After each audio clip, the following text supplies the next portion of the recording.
Sejumlah prajurit TNI saat ini diketahui telah berada di Lebanon Selatan sebagai pasukan perdamaian. Prajurit Republik Indonesia tersebut dikabarkan ikut terdampak konflik Israel dengan pasukan perlawanan Lebanon yang semakin memanas hingga saat ini.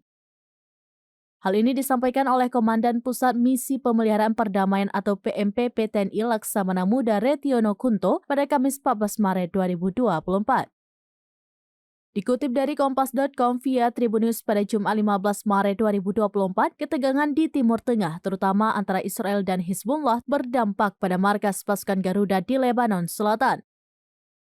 Laksda mengatakan pasukan perdamaian yang tergabung dalam kontingen Garuda atau Konga mendengar tembakan artileri, mortir hingga roket setiap hari. Menurutnya prajurit TNI sudah biasa mendengar tembakan-tembakan tersebut. Diketahui situasi di perbatasan Israel dan Palestina kembali memanas sejak Hamas melakukan infiltrasi ke daerah Israel pada 7 Oktober 2023. Setelah itu, Angkatan Bersenjata Israel atau Israel Defense Force atau IDF terus membombardir jalur Gaza dan tepi barat hingga saat ini.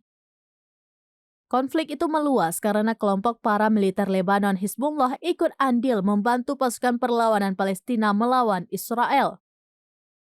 Panglima TNI Jenderal Agus Subianto bahkan telah mewanti-wanti terkait konflik antara IDF dengan Hizbullah.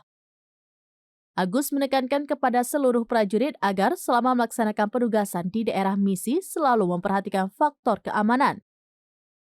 Ia menambahkan apabila eskalasi ancaman semakin meningkat dan diharuskan meninggalkan daerah operasi, berlakukan rencana kontingensi yang telah disiapkan oleh pihak PBB.